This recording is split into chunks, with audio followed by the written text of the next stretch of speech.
Happy Tuesday. Oh, you know what? It is Tequila Taco Day. It's tequila. It is Taco Tuesday. Hey, we're live. Now we're live. Now you can say what you wanted to say. But it's actually Tequila Day. So did you not know that? It's actually Tequila and Taco Day. Listen, we can't just randomly assign days. Like my favorite post, Facebook post the other day. Hello, everybody, by the way. Hi. Happy Tuesday. Mike Mills and Glenda White here. With Verity Mortgage. Verity Here we go. Mortgage. We're talking all things tacos and tequila already. Yes. Today, we're going to talk about a lot of things. We're just going to ramble for a little while, but for the most part, like, we're going to talk about the market, where things are, what's frustrating about what's happening right now. This is probably a little bit more, a little less polished maybe than we try to be sometimes. We have opinions on things today, so we're going to share them. That's not good when we have opinions. So maybe it'll be entertaining at least. So if you want to hang around and hear what we have to say about stuff, or catch it later, if you want to watch this later, you can always do that too. Hashtag replay. That's right. But what I was saying is that my favorite Facebook post that I saw the other day was it's like, national daughter, national son, like all this other stuff. And somebody or multiple people are like, you're going to have to just take it from me that I actually love my kids. And that's all I'm going to post right now. Right. I'm not posting pictures of them today. Okay? Was that your wife? No. She actually posted something later. She's like, I missed this, but here you go. Like, everybody else is doing it. But I think every day is a national day of now. Yeah. It's crazy. Like it is. I woke up this morning and my phone was blowing up. They're like, hey, Glenda, guess what? It's tacos and tequila day. And I was like, I thought we just had tacos day. Yeah. And tequila day. And it's funny. I really don't drink a lot of tequila. It's just sitting in front of me. Yeah, it's right there. Yes. But a good margarita every once in a while. That's right. Good. So if any of our friends, realtor partners want to come in and do a show with us, do a podcast, talk about something that you're passionate about, we have booze available for you anytime you want to come in. So in our podcast room. Come in and say hello. Yes. And there's a lot of feedback on that. They like our room? They do love it. Okay. So that is a kind of a unspoken little thing that we have here at Verity Mortgage to help our agents grow their business is to get them on social media. That's the goal. Yep. And so a lot of feedback is like, holy smokes, like it is a full podcast room. Yeah. So, well, and it's easier this way too, because when you do, this is where I struggle with it, like doing reels and all that kind of stuff. Like I'm doing my best, or I'm not doing my best. I could do better. Good job. I could do better. Yeah. But this is easy. Yes. Like I can do this all day long. Right. I can't sit down and write out a reel and film it and go like, I should set up a camera, like, cause I did one yesterday that I haven't posted yet. Yeah. And I was in here for like an hour and like every other word's an F-bomb because I'm trying to say a sentence and I keep messing it up. Hey, like, Gary Vaynerchuk does F-bombs, so who cares? Yeah. Yeah. Well, I need to just post the raw video of me looking at a thing for 5 seconds and then going blah, blah, blah, blah, blah, and then blah, blah, blah, blah, blah. You can make that into a blooper because those are always the best because actual content sometimes doesn't go it was pretty hilarious. Whatever. So, all right. So let's start with talking about where the hell things are going right now, because we've gone up and down. I mean, it's all over the map to a certain extent. So what are your thoughts on where we are today? And then I'll give you mine because mine are going to be a lot longer than yours, I'm sure. So. Oh yeah, no, definitely, because Mike always talks longer than I do. You too. Way too much. I think the whole world is just crashing down. Well, maybe not crashing down, but there's some stuff going on. Oh no, it's hell in a handbasket from everything. Like we got wars, we got hurricanes, we've got shit interest rates. Yes. But with those shit interest rates, again, what goes up is going to come down. Sure. It's just a matter of when. Yes. But it's crazy. I had a lot of first-time home buyers yesterday. Like we're quoting 7% interest rate, size 6s on a lot of that stuff. And they're like, I don't care. Like they were talking an owner financing of what's the difference of an owner financing and a regular mortgage. And I said, okay, just curious, what's the today's rate on an owner financing? And she said 13.5%. Yeah. I said, then why would you not do an FHA and just pay your discount points to get into it? Just have your agent. She's badass anyway. Have your agent get seller's concessions and pay for those discount points. Yes. And she said, oh, that's a good idea. So that's a strategy that we talk about on listing agents and buyer's agents.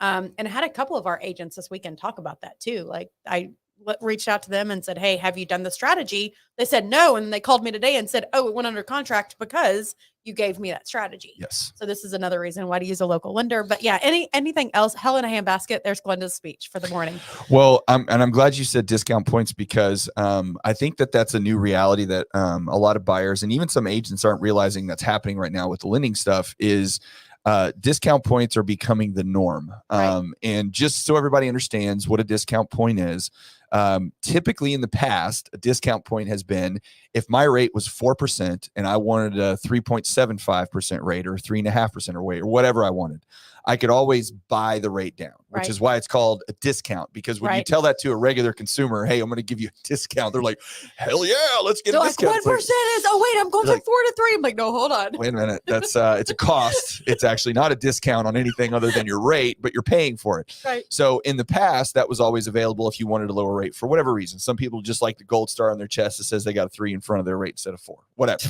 Or 2. I was asked the other day. I was like, hell, go back to 2021. Right. Doesn't make a ton of sense to do it sometimes, but it was there. Nowadays, though, you're being forced to pay discount. Absolutely. You don't have a choice. And I never say absolute across the board, everybody has to, because you never know what kind of weird stuff is going on out there. But for the most part, I think you've talked to other loan officers. I've talked to other loan officers. Everybody's paying a discount point. If you have 800 credit, 20% down, conventional loan, you're still paying a discount point. Or more. And the reason for this, and I know you've been explaining this to your clients and me too, is there is actually a reason for this. It isn't just because, well, I mean, it is because banks are kind of greedy, but ultimately they have to make money, right? So, and when I say banks, we're a mortgage company, we're a mortgage bank, but we're not like an investment bank. We don't own mortgage-backed securities and invest in bonds and all these other things. We just do loans and give them servicing rights. So what happens is when an investment entity that buys mortgage-backed securities or buys loans, because Bank of America might service your loan, but that doesn't mean they own it. Correct. A lot of times Fannie Mae will own it, or Freddie Mac, or some other aggregator will actually own that loan. Well, when they own the loan and they buy it from Bank of America or whoever, they are anticipating on making interest on that loan. Right. That's how bank works. So if you do a loan at 6.5%, then the bank is anticipating that they're going to earn a certain level of interest over a certain period of time. Well, the problem with the market right now is it's so incredibly volatile because we've gone up 500% in rate costs over the last 6 months, where it's gone from 3% to almost 7% overnight. And because of that, there's so much volatility that investors are going, wait a minute, we don't know what's happening. Are rates going to continue to go up, or are they going to go back down? Because right now, if you're doing a loan today, well, I don't know where it is today, because actually the last 2 days have been pretty good. Yeah, I did a video yesterday. I'm like, look at the screen. Yeah. It's actually going up. I was like, woo! Yeah, it's good. No, going up, mortgage-backed securities going up, which means rates go down. Right. So inverted yield. Yeah, so that has been good. But let's just say we're talking 3 days ago, and you might very well have a 7% interest. Right. It's very possible. So if you lock a loan, you have 7% interest, and then 3 months from now, rates drop back to 5. We're not even talking about going to 3 or 2 or anything like that. Just a normal number. Just 5. You go to 5, and that person that bought their house at 7% is going to do what? Refinance. They're going to refinance Absolutely. the loan. Save a couple $100 more. Right. So that means that servicing bank has held that loan for 6 months and earned 6 months of interest, which they didn't get that when they bought it, or what they sold for it. And then now that loan is gone because it got refinanced and they don't own it anymore, so they're not earning any interest. Right. Okay. So what these discount points are forcing people to do is basically you're having to pay interest up front. Right. The bank is saying there's a good chance that in the next 12 months you're going to refinance this loan. So we want to make sure that we have a little bit of coverage, that we make a little money off the deal. And that's why these discount points are happening. It's not because of anything other than market volatility, because if we got to a point, even if the rates were 10%, someone said that yesterday and I was like, oh my gosh, please don't. But someone said 10% interest. I was like, no. It could happen. It could. But even if they were at 10%, if we knew, or I should say, if the market felt comfortable that rates were going to stay around 10% for a while, right, then the discount points would go away. Absolutely. Because the bank would think, okay, well, we don't anticipate rates going down anytime soon, so therefore we're not going to make this happen, which is even more, to me, a proof to people are out there shopping for homes that are terrified about these rates. The reason they're doing this is because they think rates are probably going to go back down pretty soon. Right. Well, and I say pretty soon's relative term. It could be 6 months, 12 months, Right. 18 months, but it is relative. And my first time home buyer yesterday was like, she was happy. She was like, well, if I get in for a 7, like it's better than 13. Yes. Like, absolutely. Well, and we've presented this scenario to people before too, where we say, okay, buy the house, and the market's changed such that if you're a buyer now and you want to purchase a home, okay, well then what you can do is you can go in and let's say the home's listed for $350. Well, if the home's listed for $350, I can offer, let's say it's been on the market for 3 weeks, 4 weeks. It's had a price reduction, right? Well, your agent or you may think, well, let me go in and I'm going to offer 340 or I'm going to offer 330. And guess what? You could probably get the house for that. Absolutely. Okay? But the better strategy is to do what, Glenda? Just go in as is and get seller's concessions. That's right. And depending on your loan type, like this one was FHA, so it's 6%. Right. And I'm like, holy smokes, that's almost $30,000, $8,000 on that loan that we were looking at. And I was like, well, why would we not do that? Right. Instead of the original conversation with the selling agent was they wanted to decrease the price of the home $28,000. Right. It was the same offset. And I said, no. You need that money in the bank because you need to pay those discount points. That's right. And she was very thankful that we had that strategy. She hadn't heard about that strategy yet. So that's why right now strategy matters, and working with local lenders, really, it matters because big banks, apparently they're not talking the stratety. No. Well, they're just telling you, here's what it costs. Here's what your rate is. Too bad. So sad. Right. Yeah. It is. And that's why, using a local, hyper focused local lender and real estate agent are more advantageous for you in this market more than anything. Well, and the way you can look at it too is if you're getting $10,000, $15,000, $20,000 in seller concession, and real quick on that point, because people are like, well, why would a seller do that? Okay, well, let me tell you why. Because like we said, if the sellers had that house on the market for 30 days, and by the way, realize that sellers, a lot of them still but they're thinking, well, I'll list my house and it'll be sold in 2 weeks. Okay. Yeah. So agents are having to really re-educate their sellers and go, hey, look, this may sit for a minute because there's not this bevy of buyers out there that we used to have. Especially over 500 and DFW. That market has shrunk dramatically. I was talking to an agent yesterday, and they did over the weekend, they had a price point of 330 and they had over 100 people there. Yes. Well, 330 is kind of like the new first-time home buyer. Like that's kind of their price point now. Right. So of course it is, but over 500 has really like dramatically just they're sitting there. And I can personally say that because my house sat there. Yes. We were right at that 520 mark and our house sat there, and I'm a lender and I was like, holy shit, like what the heck's going on? We did the same thing. Instead of decreasing the home, we ended up paying points. And when we got the closing disclosure, they paid 2 discount points to get down to it. Yeah. So it kind of worked for both of us where I didn't have to decrease my home and I helped the buyer get into it. Otherwise it would have cost them, $10,000, $15,000 to buy that rate down. And sellers are at a point where you got to realize if you're a buyer that the sellers have had for just the last 2 years, not even leading up to that, 20% appreciation for 2 years in a row. One house was like 52%. I'm like, y'all, this is not legit. Well, but my point is that they have a ton of equity. For sure. Okay. Sellers have a ton of equity, and it's all, it's not free money, but it kind of is. They just lived in the house and prices went up because of demand and inflation. That was it. So they bought their house for $300,000 5 years ago, and now it's worth $5 million. Yeah. Okay. So you don't think that if they have to move for whatever, if they've listed their house, they have to move right now. Absolutely. For some reason, right? Sure. Nobody's listing their house for fun right now. No. Okay. They're listing their house because they have to move, whether it's a job or, whatever. So if that's the case and they have all of this equity that they've already had, that's basically found money, right? Then why in the world would they not be willing to give some of that to you? Absolutely. So you would buy their house over someone else's? And for agents that are out there listening to this, I would almost, and I don't know how, I may speak out of turn on what the rules on this are, but I mean, can't you put in a listing? We're willing to give seller concessions. For sure. Okay. And that's the strategy that we talked to our agents about. And that's what they did. That's how they actually got new buyers to come in. Right.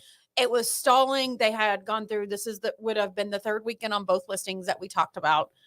No one at the open houses. It was both over 500. And I said, okay, what about this strategy? Yeah. And literally they called me the next day and they said, we got a buyer. Yep. It's just because the verbiage. So it's not even seller's concessions. Now we're seeing towards buyers closing costs, right? Or seller paid towards whatever discount points, whatever your truck is, and on your brokerage. Cause I can tell you your brokerage is going to ultimately tell you which way to go, agents. Yeah. But that is how you want to set up your strategy. And here's the thing.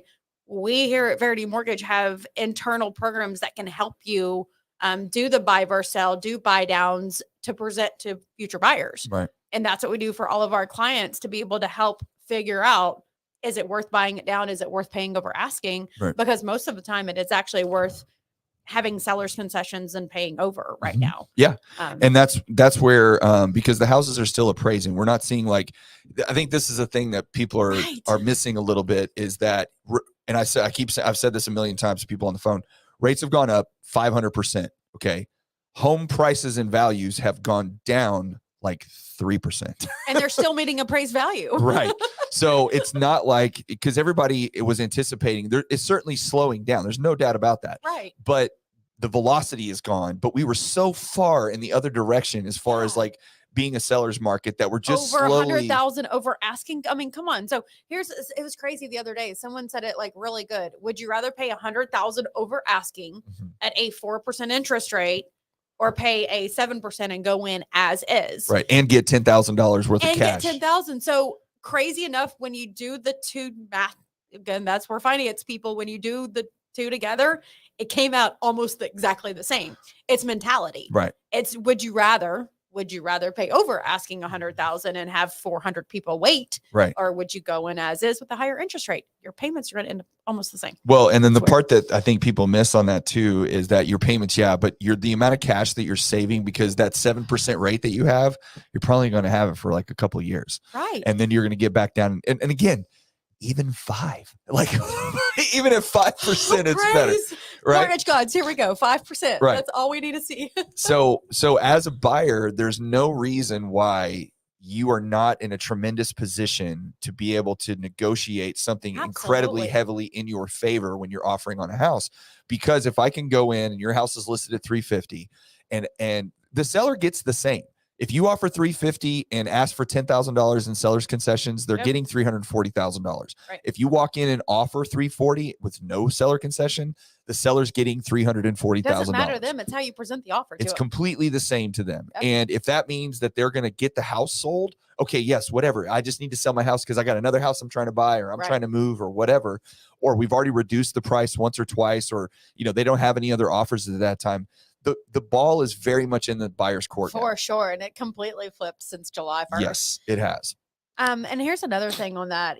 For agents on strategies, this is where more than ever you have to talk to your sellers. The greed factor for the sellers has to now become a more evident factor because the greed can't be there any longer. Yeah. And now maybe it can, it just ain't gonna work. Right. Well, how long do you want your house to stay on the market for? Yes. So you have to price. This is where, again, agents have to do their due diligence, run your CMAs, get comps, do whatever you have to do.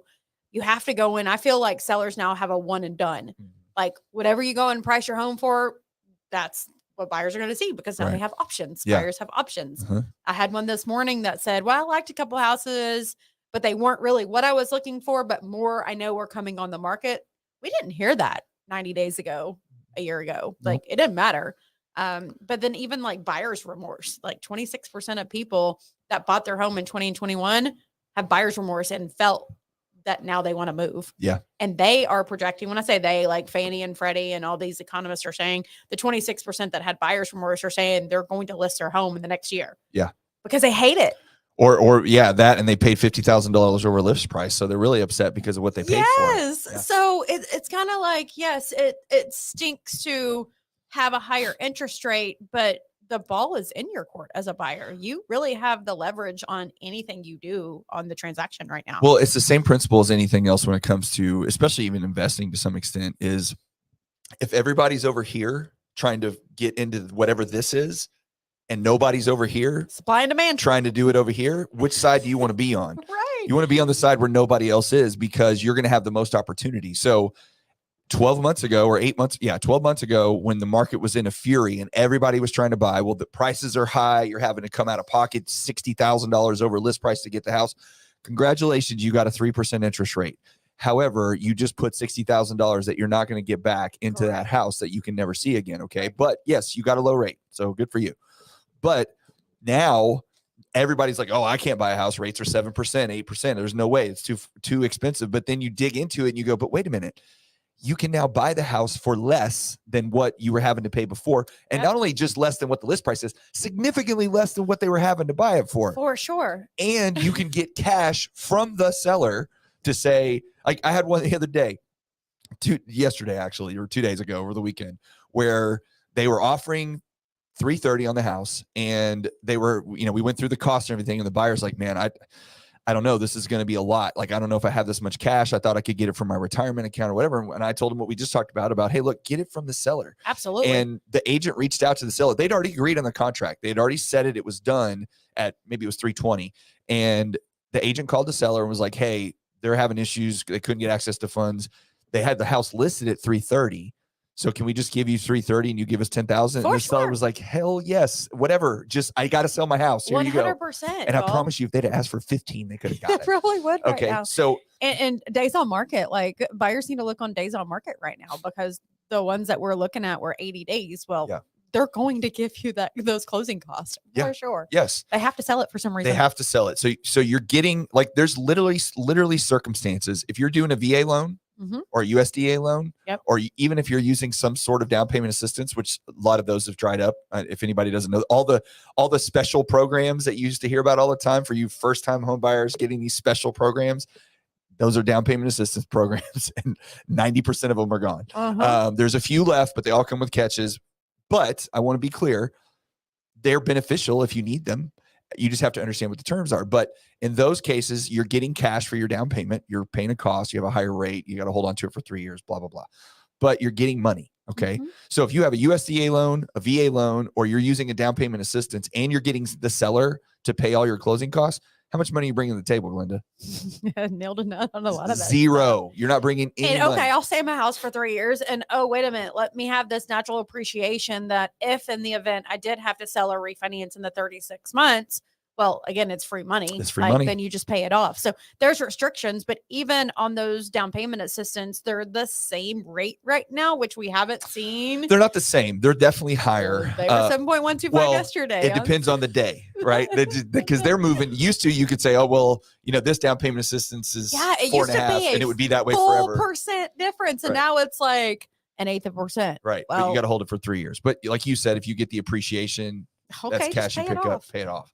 But buyers are in such a stronger position right now because of all this. It's so great. And it's crazy to me how terrified people are buying a house because, and it's, you know what it is, Glenda? It's our fault, honestly, as an industry, as mortgage lenders, because we've made people focus so much on interest rates because that's all. It's like the lowest common denominator. What's the rate? Yes, what's the rate? That's all we sell. Well, I can't do my job because the rates are too high, or this company's got better rates. Or why do you have 3.125 and I have 3? Well, what are they offering you? Are they going to pick up the phone on Sunday? Right. Mike and I will.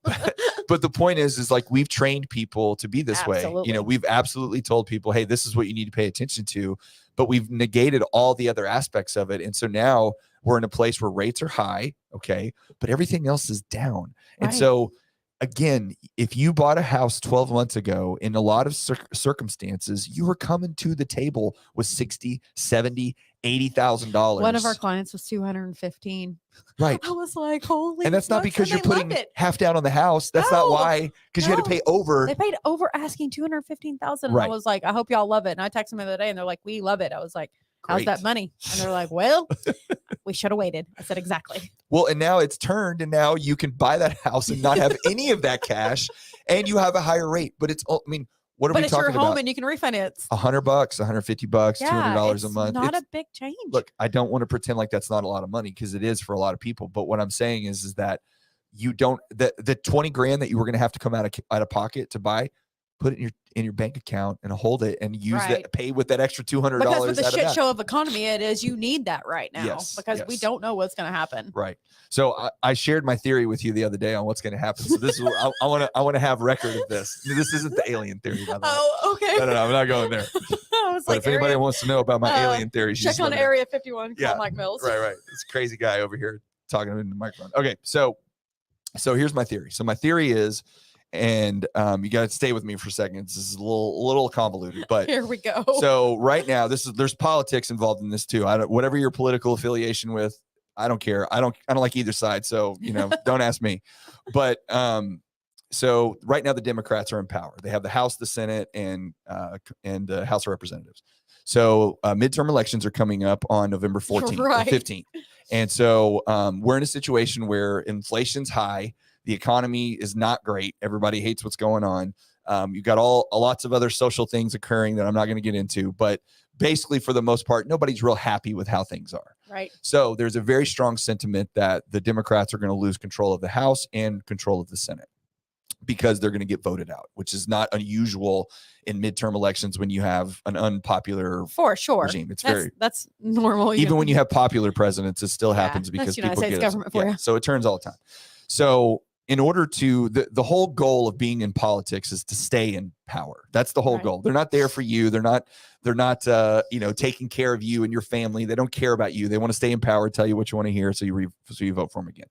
So what has to happen is there has to be a shift in the sentiment of people from the Democrats' point of view in order for them to keep the House and the Senate. Okay. Because otherwise they're going to lose. And then we're going to be in turmoil for another 2 years until the presidential, because we're not going to get anything done.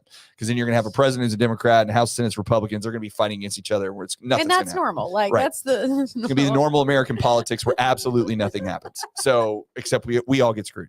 So anyway, so they have to figure something out, right? Mm-hmm. Well, Glenda, I think I've asked you this before, so maybe you know the answer when I'm leading you in this direction. But regardless of what's happening in the world, what is every single American's number one priority when it comes to how they vote? Do you know?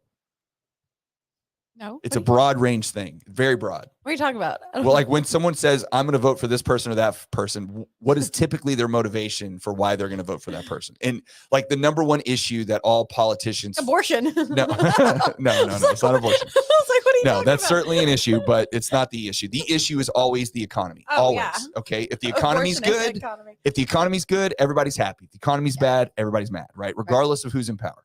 So it's always the economy. So that's the number one focus that everybody has. If you have high gas prices, high inflation, you're going to get your butt kicked. Gas prices are great. They are right now. They're back to 289 because OPEC, there's another meeting. Well, yeah, OPEC and Russia are about to have another meeting and cut back supplies very heavily. So there's a big expectation that gas prices are going to go up again. Right. Which is bad for the powers that be that are in power currently. So the Democrats have to do something to get the economy at least perceived to be turned around, right? Well, I don't know if you saw the other day that the Bank of England, who is the central bank for Britain, they went back to quantitative easing. Yes. Okay. Yes. Now, to be clear on what that is, quantitative easing and raising and lowering rates are two different things. Okay. Right. What quantitative easing or quantitative tightening is either buying government bonds or selling government bonds. Right. Okay. So the reason mortgage rates have been so low for such a long period of time is because the Fed has been buying mortgage-backed securities as a buyer, which have kept the prices up, which kept rates down artificially. Right.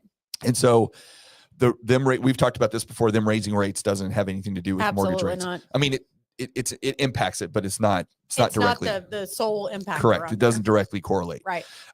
So the Bank of England has also been raising rates, not at the same degree that we have, I don't think. Yeah, I think we've raised it the most of everybody. Yes. We have. I might have some of my facts wrong, by the way. So if they are, it's fine. Yeah, we're talking about Bank of England. So God save the Queen or God save the King now, I think is what I'm... God didn't save the Queen. She died. No, I got to God save the King now because that's the new that's one. Horrible. There's to my British family. There you go. So what the Bank of England did is because they were having margin calls on all of their pension funds, which are tied to bonds because bonds were just collapsing, that they started buying bonds again, which is that quantitative easing. Quantitative tightening is I'm selling, quantitative easing is I'm buying. Right. So they started buying bonds again because they didn't want their bond market to completely collapse. I mean, that's how close it was apparently. So and ours is probably not far off. Well, maybe. So the idea is that one of the number one things that stimulates the economy is housing. Okay. Housing is something that drives GDP because of $45 trillion industry. Right. Home Depot, Lowe's, plumbers, electricians, blah, blah, blah. So, so the thought is that they have to do something related to the economy. Well, inflation numbers, we've talked about this before. Inflation numbers come out, which is everybody's been paying attention to, the CPI. It usually comes out the 13th of every month from the previous month. Right. Okay. So on October the 13th. Okay. Week and a half. We'll be doing another live. Yes, there we go. We're going to get inflation numbers for it's a year over year revolving number. So this September's number will be put into play and last September's number will be dropped. Right. Okay. So they replace each other. So the September inflation expectation for this year is that it's going to be down some. but the inflation number of last September was also pretty low. So the expected overall change is expected to be very negligible because there won't be a big adjustment. So it'll still be inflation still happening. We're going to still raise rates, right? That's what we'll hear in a week and a half, and you'll probably see the rates move again, and mortgage-backed securities will tank and whatever. We'll be crying on the phone again. And we'll be drinking. Yeah, we're drinking tequila. Look, so I just want everybody to know we talk about it every week, but it still hasn't been open. So yes, hasn't been open. It hasn't been open yet. We're close. There's a bottle of Crown over there that's been open. But I think I brought that from my house. There you go. But anyway, so then what's going to happen is we're going to get those numbers in October. Well, then in September or November, okay, that's going to carry October's numbers because it's from the year prior. Well, last October was the first real uptick in inflation that we saw. Absolutely. Overall, the CPI number jumped up in last October, month over month. And so the expectation is that this October's number is going to be, I don't want to say substantially lower, but quite a bit lower than that number. Right. So when you replace a lower number from a higher number, then you're going to have that number go down. So then what's going to happen is come November 13th, okay, we're going to get a CPI reading that says inflation is going down. Right. Okay. Then once they say inflation is going down, that's going to give the Fed the ability to either A, say, well, we're going to stop raising rates, indicating that the market is getting better, right? Or they're going to go back to quantitative easing and start buying mortgage-backed securities again, which may drive rates down. Now, that's what I think is going to happen because what happens 2 days after November 13th? Yeah, it's midterms. And they're also talking about, I heard yesterday that instead of raising it another 3/4 basis points, they're talking about a half basis points too, and less because the economy. And it's also, it's a 12-month look back, but the inflation numbers, some of those are actually a 9-month look back. And so you have they do core inflation for food and gas where they look at a little bit tighter numbers. Well, and here's what's crazy. I was talking to my mom and stepdad yesterday about it, and 13% of the U.S. Americans are now self-employed. So we were kind of getting into this debate about the U.S. Americans. Is there other? Whatever. There's Glendaisms. The U.S. So the Americans out there, the Glendaisms, because Patsy's got her Patsyisms. But when we talk about the unemployment numbers, well, they're completely skewed because these people, of course, the unemployment numbers are not going to go down. Why would they file unemployment if they have a self-employed business now? Right. They leave the job market. They're 152 not unemployed. million Americans are now self-employed, which is 11% of the workforce. Well, it was 7% of the workforce. Right. So just think about those unemployment numbers. Oh, unemployment numbers are down. Well, no, they're not. They're not up either. Well, they're just not being calculated.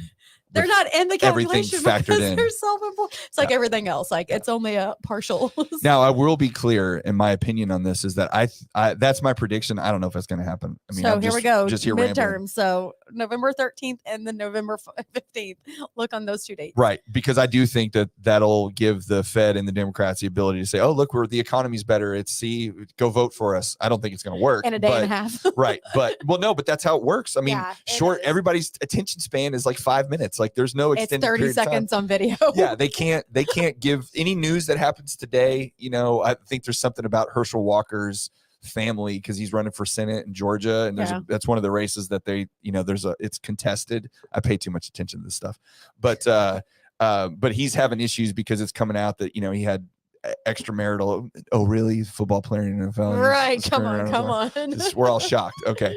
So, but either way, like that's what's going on over there, and they are, that's a story that's happening, right? Right. Well, if in a month from now, something else occurs that doesn't relate to that directly, well, then it won't. What happened a month ago isn't going to matter. Right. Like they don't care. So this news has to break like right before the election because that's what people are thinking about when they go to push the button. Let me change it. Oh, it's been so amazing for you. No, it hasn't. Right. Come on. Well, it hasn't. And my other point to this is that aliens are coming. No. Well, that's a midnight podcast, Linda, with a little bit of Crown in me. Then you get all my we should definitely do that. But no, what I think is that it's going to be short-lived because I do still think that we are not all the problems that we've had and that we are having currently are not fixed. Right. And just because now, because I start seeing today on Twitter about, we may have hit the bottom and now it's time to buy back into the market stocks. I'm not talking about real estate. And I'm like, I don't think so. But because there is still room to go down, at least in that realm. But where's the best place to invest your money for the return of investments? Real estate, 100%. It's real estate. Yeah, always. Like it's crazy. A lot of investors, a lot of people have said, should I buy an investment? Well, yeah, if you have 25% down, hell yeah, it's right. Well, and I got news for you. They're not making any more houses. Okay. So because again, we like to follow a lot of stuff. 5 million homes is what we're behind for last year. Yes. We have to build 5 million homes to even catch up to get to healthy market. To get to a healthy market. Correct. Well, I'm sorry, they're not shitting out homes right now. And you know what housing starts? So they have different types of housing starts. They have the overall housing start number, which again, this is how you can skew statistics and numbers. Right. They have an overall housing start number that includes everything related to housing. Right. And housing starts are permits that are applied to start building a building. So when they include all the numbers, like, housing starts are way up. Well, they are, but the housing starts for multifamily homes, apartment complexes, duplexes, townhomes, through the roof. Those are way up. What is down or slightly up is single family, the house that everybody wants, the neighborhood, the yard, the land. Yeah. So the reality is that they aren't making any more of those houses. No. And the minute that rates go back down, home prices are going to shoot back up for sure, because the demand's going to be there again. Supply and demand. Yes. And it's crazy. Like, I never loved economics in high school, but it's like I'm a nerd now, I guess, because I've been lending for so long. Yeah. You don't have a choice. You have to pay I don't, but it's crazy. Like, so I even tell my now 19-year-old, which is crazy. Like, you're so old. I know, right? Shut up. But economics is something that it should be taught more in high school, because those are the ones that are going to be buying homes. You know, I agree with that sentiment, but then when you think about what you're saying, I disagree with it. And the reason being is that we don't even like the fact that teachers teach our kids anything in school. Well, that's true. They don't teach them how to do cursive. That's for damn sure. So is that who you want teaching them, how to balance a budget? I'm just saying, like, no, probably should be taught in the home more than anything. Although it's not like I'm going to take away from teachers. Teachers are awesome. My problem is that they're way underpaid and they're undervalued. Absolutely. And it should be one of the highest paid professions in our world. For sure, 100%. If we're going to put our kids, with a group of adults every day to essentially raise them for 8 hours of the day, when we spend 3 or 4 hours of the day. Yeah, they have them more than we have our own kids. Right. Wouldn't you want that? I mean, isn't that the person you want to pay the most amount of money to make sure that we have like the best people? So teachers, we love you here. Yes. I'm just going to go ahead. You are underappreciated. And I don't think you get told thank you enough. So thank you from the bottom of our heart. 100%. And admin, like I can tell you, even admin, like everybody in that industry, y'all are unthanked. Well, and I just think we put too much pressure on teachers to be the responsibility of teaching our kids everything, and then we way underpay them. It's like I can't think of it. There's a comedian that has like a bit about how we're giving them all of these responsibility and like paying them the least. Like, would you tell someone to guard your house from the militia coming in, and you're paying a guy with a pop gun that's standing in front of your house $5? It's like, no, like give these people what they're worth. I will tell you, the best form of education is having a lender as a parent or someone in economics, because my kids walk in, and especially my 8-year-old, she's like, I need to talk to my client. Yeah. And when my 18-year-old last year, she was in high school, and they did talk about in the economics, she was like, I know what an APR is. And I was like, well, there you go. You know what to balance your budget. So just because thinking about it. So there you go. If you ever need a profession, get into economics and start talking every day. Well, I mean, I tell my kids all the time, there's 3 ways to make money.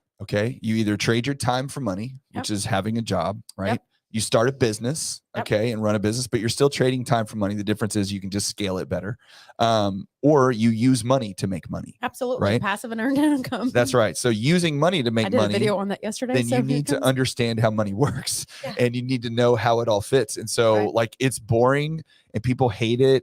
And I totally understand it. It's not, but I don't think it's boring, but that's just because I'm a little bit more knee deep into it. But it is incredibly important to get your kids as much involved in finances as you possibly can, because it's going to set them up for the rest of their life. Absolutely. To just have a basic knowledge of how things work. And you don't have to teach them derivatives and high level investing, when they're 15. Just teach them how to budget, teach them what interest is on a credit card. Right. Teach them about student loans and let them decide if they want to go into $300,000 worth of debt to get a home economics degree. Maybe they don't. Absolutely. Maybe they should go be a welder. Maybe they should get a trade, And trade schools are so good. Yes. It's, and now that I have a college student, it's more like I'm more in tune to it. Yeah. But, it's crazy to see the amount of money, the difference of the schooling when it all comes down to the piece of paper. Yep. Like the piece of paper, yes, will ultimately end up, but as long as you have that piece of paper, doesn't matter what school. You could be paying $100,000 or $30,000, and it's ultimately the same education. So the only exceptions to that are like if you're going to be a doctor or an attorney or engineer, you get to go to Harvard. Yeah, but that we're not talking. I don't have anybody in my family that's doing that. Yeah. Okay. Like my daughter's not going to Harvard to be a and we completely squirreled on finances. I know. Well, I don't want to go to. We're 40 minutes in, so we need to cut this out. But we'll catch this, or we'll pick up again on this later. But the bottom line, Glenda, tell everybody, it's buy a house. There's nothing. We're saying, please buy a house. We're lenders. And here's what's crazy. Like the bottom line is the first time home buyers, they're scared. I understand that because they hear, and we haven't seen 7% interest rate since 20 years. Yeah, it's been 20 years. It's been before 2000. That's when I was looking it up the other day. It was like 7% in 1999. Because I know when I got in the industry, it was 6.875 is what I got into it. So it was there, and then it dropped to 4 the day after Thanksgiving in 2008. But they're scared because they don't know. But the unknown factor is we keep coming back to it, and it's the rent factor. Yeah. Rents are still going up. And even the conversations yesterday, that's why the client that came to us was like, I need something because her rent was doubling. Yeah. So we have to think about that when taxes are going up and insurance premiums are through the roof right now. Your renter is going to your rent lease agree, whoever it is, they are going to increase that no matter what. Yeah. And a lot of at that time, it becomes a scramble. So why make it a scramble if we can start the process 6 months, 9 months into your lease to know that? And the one this morning, bless his heart, he was like, yeah, my lease is not up for 10 months, but they already told me it's tripling. Yep.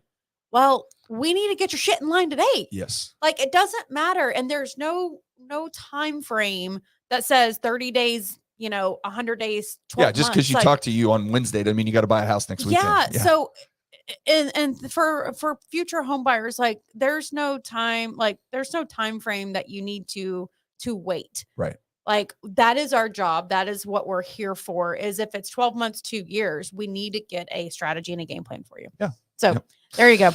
All right. Well, that's enough for us rambling on today. I'm sure we'll be back at this again sometime next week or the week after. So please tune in. But if you guys have any questions or you want to talk about strategies on how to offer on homes or the best approach and how much money you're actually going to need and what's happening, call Glenda or myself, and we'll be happy to walk you through it. There's never a point where you're committed or, you have to do anything. It's just a conversation. It's just educate yourself on what's happening in the market, what your options are, and then make your decision. Our job is to provide you information so you can make your own decisions. 100%. And that's what we're here for. So. And you're making the payment, not us. So we need to make sure you're okay with that payment. That's right. All right, G. Well, thank you very much. And we'll get back to helping people on the phone. There we go. All righty. See you guys. Later.